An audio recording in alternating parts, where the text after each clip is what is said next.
জানিয়ে দিব এই মুহূর্তে আমাদের হাতে থাকা গুরুত্বপূর্ণ আপডেট সংবাদের শিরোনাম। শুরুতেই থাকছে ইসরায়েলকে শান্তিতে ঘুমাতে দেবে না হুতিরা। এবারে জানিয়ে দিব বরখাস্ত হওয়ার পরেই রুশ মন্ত্রীর আত্মহনন। আরও জানাবো লোহিত সাগরে ফের জাহাজে হামলার দাবি স্বীকার করল হুতিরা। এবারে থাকছে শ্যামপুরে নিষিদ্ধ আওয়ামী লীগ ও অঙ্গ সংগঠনের 3 সদস্য গ্রেপ্তার।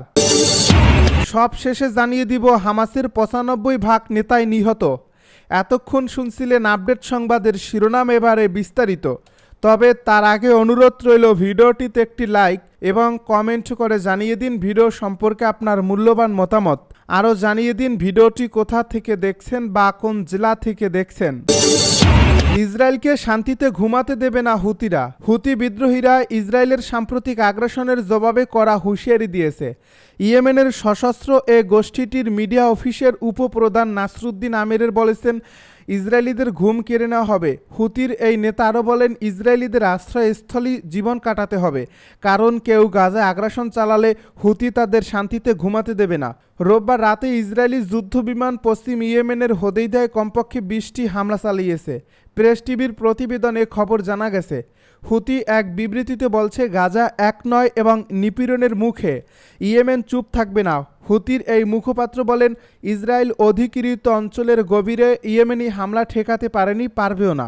তিনি আরও বলেছেন, গাজার সমর্থনে চালানো অভিযান কেবল তখনই বন্ধ হবে যদি সরাসরি ইসরায়েল আগ্রাসন বন্ধ হয় এবং অবরোধ তুলে নেয়। ইসরায়েলি গণমাধ্যম আরও জানিয়েছে, ইয়েমেনের বিরুদ্ধে তেল আবিবের বিমান হামলার পর অন্তত একটি ইয়েমেনি ব্যালিস্টিক ক্ষেপণাস্ত্র তাদের ভূখণ্ডে প্রবেশ করছে। এই হামলার ফলে পশ্চিম তীর এবং আল কুচ এলাকাসহ বেশ কয়েকটি বসতিতে সতর্কতা সাইরেন বেজে ওঠে। সম্ভাব্য এ ক্ষেপণাস্ত্র আঘাতের আশঙ্কায় ইসরায়েলের বেন গুরিয়ন বিমানবন্দরের সমস্ত ফ্লাইট স্থগিত করা হয়। বরখাস্ত হওয়ার পরেই রুশ মন্ত্রীর আত্মহনন। রাশিয়ার সাবেক পরিবহন মন্ত্রী রোমান স্টারভোয়েট সোমবার আত্মহত্যা করেছেন। এর কয়েক ঘন্টা আগেই প্রেসিডেন্ট ভ্লাদিমির পুতিন তাকে বরখাস্ত করেন। রুশ সংবাদ সংস্থাগুলোর খবরে বলা হয়েছে, বরখাস্তের ঘোষণার পর তিনি মস্কোর উপকণ্ঠে নিজেকে গুলি করেন। এছাড়া রাশিয়ার তদন্ত কমিটি জানিয়েছে, নিজের গাড়ির ভেতর তার গুলিবিদ্ধ মরদেহ পাওয়া গেছে। 53 বছর বয়সী স্টারভোয়েটকে বরখাস্ত করে পুতিন যে ডিক্রি জারি করছেন তা রাশিয়ার আইনি তথ্যের পোর্টালে প্রকাশিত হয়েছে। তবে এতে বরখাস্তের কোনো কারণ উল্লেখ করা হয়নি। মাত্র 1 বছর আগে 2024 সালের মে মাসে তাকে পরিবহন মন্ত্রীর দায়িত্ব দেওয়া হয়েছিল। তার আগে তিনি প্রায় 5 বছর ইউক্রেন সীমান্তবর্তী কুরস্ক অঞ্চলের গভর্নর ছিলেন। রুশ তদন্ত কমিটি এক বিবৃতিতে বলছে, এই জেলায় সাবেক পরিবহন মন্ত্রী রোমান স্টারভোয়েটের মরদেহ তার ব্যক্তিগত গাড়ির ভেতরে গুলিবিদ্ধ অবস্থায় উদ্ধার করা হয়েছে।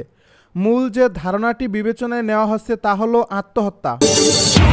লোহিত সাগরে ফের জাহাজে হামলার দায় স্বীকার হুতির। লোহিত সাগরে একটি বাণিজ্যিক জাহাজে হামলার দায় সোমবার ইয়েমেনের হুতি বিদ্রোহীরা স্বীকার করছে। ক্ষতিগ্রস্ত এই জাহাজটি ক্রুরা পরিত্যাগে বাধ্য হয়েছেন। কয়েক মাসের মধ্যে এমন প্রথম হামলা ছিল এটি। ইরান সমর্থিত এই বিদ্রোহীরা জানায়, ইসরায়েলে নোঙর করার কারণে গ্রিসের মালিকানাধীন ও লাইবেরিয়ার পতাকাবাহী ম্যাজিক সিস নামের জাহাজটিকে তারা ক্ষেপণাস্ত্র, ড্রোন ও মানবহীন নৌযান দিয়ে লক্ষ্যবস্তুতে পরিণত করছে।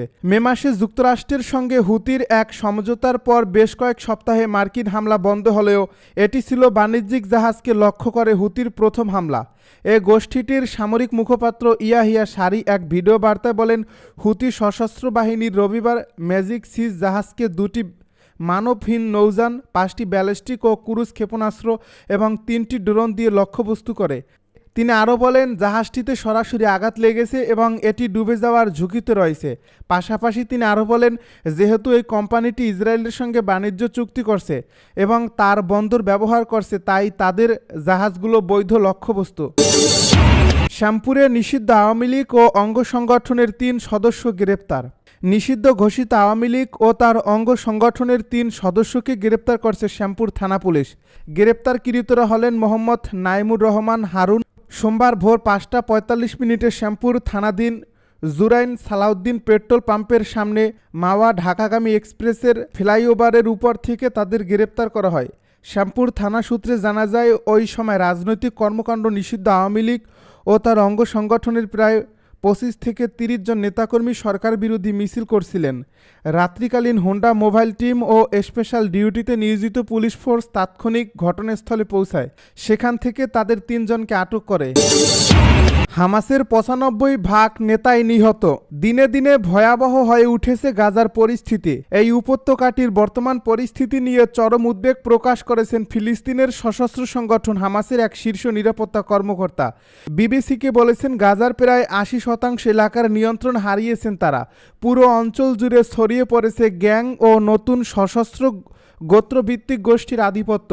নাম প্রকাশ না করার শর্তে এই কর্মকর্তা আরও বলেছেন, আমাদের নেতৃত্বের 95% নেতা নিহত হয়েছেন। সক্রিয় নেতারা কেউ বেঁচে নেই। এছাড়া পুরো অঞ্চল জুড়ে গ্যাং ও সশস্ত্র গোত্রভিত্তিক গোষ্ঠীর আধিপত্য ছড়িয়ে পড়ছে বলেও জানিয়েছেন তিনি। ওই কর্মকর্তা বলেছেন, ইসরায়েলের টানা বিমান হামলায় হামাসের রাজনৈতিক, সামরিক ও নিরাপত্তা কাঠামো প্রায় সম্পূর্ণভাবে ধ্বংস হয়ে গেছে। নিরাপত্তা কাঠামো বলতে কিছুই আর নেই। তিনি আরও জানিয়েছেন, হামাসের সবচেয়ে শক্তিশালী নিরাপত্তা ভবন আনসার কমপ্লেক্স, যেখান থেকে তারা গোটা গাজা শাসন করত, সেটিও লুট হয়ে গেছে। অফিসের প্রয়োজনীয় জিনিসপত্র এমনকি খাট গদিও লুট করছে। উপত্যকা জুড়ে বিশৃঙ্খলার মধ্যেই গাজায় 6টি নতুন সশস্ত্র গোষ্ঠী গড়ে উঠছে। দক্ষিণ গাজায় এদের প্রভাব বাড়ছে বলেও জানিয়েছেন তিনি। এসব গোষ্ঠীর একটির নেতৃত্বে আছেন ইয়াসির আবু শাবাব, যিনি এখন হামাসের সবচেয়ে বড় মাথা ব্যথার কারণ হয়ে দাঁড়িয়েছেন। এদিকে গাজায় হামলা অব্যাহত রেখেছে ইসরায়েলি বাহিনী। রোববারের এই হামলায় আরও অন্তত 82 ফিলিস্তিনি নিহত হয়েছে। এর মধ্যে গাজা শহরে নিহত হয়েছে 39 জন। এর একদিন আগে শনিবার গাজা জুড়ে 78 জনের প্রাণহানি হয়েছিল। গাজায় অব্যাহতভাবে চলা হামলায় পুরো উপত্যকা মৃত্যুপুরীতে পরিণত হয়েছে আরও আগেই।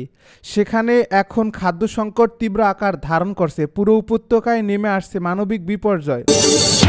ইয়েমেনে দফায় দফায় ইসরায়েলের ব্যাপক ক্ষেপণাস্ত্র হামলা। ইয়েমেনের হুতি নিয়ন্ত্রিত পশ্চিমাঞ্চলে লোহিত সাগরে একাধিক স্থাপনায় সমন্বিত বিমান হামলা চালিয়েছে ইসরায়েল। রোববার হোদেইদা প্রদেশে এ হামলার ঘটনা ঘটে বলে জানিয়েছে শাফাক নিউজ। হুতি সমর্থিত টেলিভিশন চ্যানেল আল মাসিরা জানিয়েছে, ইসরায়েলি যুদ্ধ বিমানগুলো হোদেইদা শহর ছাড়াও রাস ইসা, আজ শালিব বন্দর এবং রাস কাতি বিদ্যুৎ কেন্দ্রে হামলা চালায়। এসব লক্ষ্যবস্তু এই অঞ্চলটির কৌশলগত দিক থেকে গুরুত্বপূর্ণ হিসেবে পরিচিত। হুতিদের দাবি, এই হামলার সময় তারা শক্তিশালী বিমান প্রতিরক্ষা ব্যবস্থা সক্রিয় করে এবং দেশীয় প্রযুক্তিতে তৈরি ক্ষেপণাস্ত্র ব্যবহার করে পাল্টা প্রতিরোধ গড়ে তোলে। হুতিদের সামরিক মুখপাত্র ব্রিগেডিয়ার জেনারেল ইয়াহিয়া সারি দাবি করেন, তাদের প্রতিরোধের মুখে কয়েকটি ইসরায়েলি বিমান পিছু হটতে বাধ্য হয়। তবে এই দাবিগুলো সত্য কিনা তা যাচাই করা এখনও সম্ভব হয়নি। এই ঘটনায় এখন পর্যন্ত হতাহত বা বড় ধরনের ক্ষয়ক্ষতির কোনো নিশ্চিত তথ্য পাওয়া যায়নি।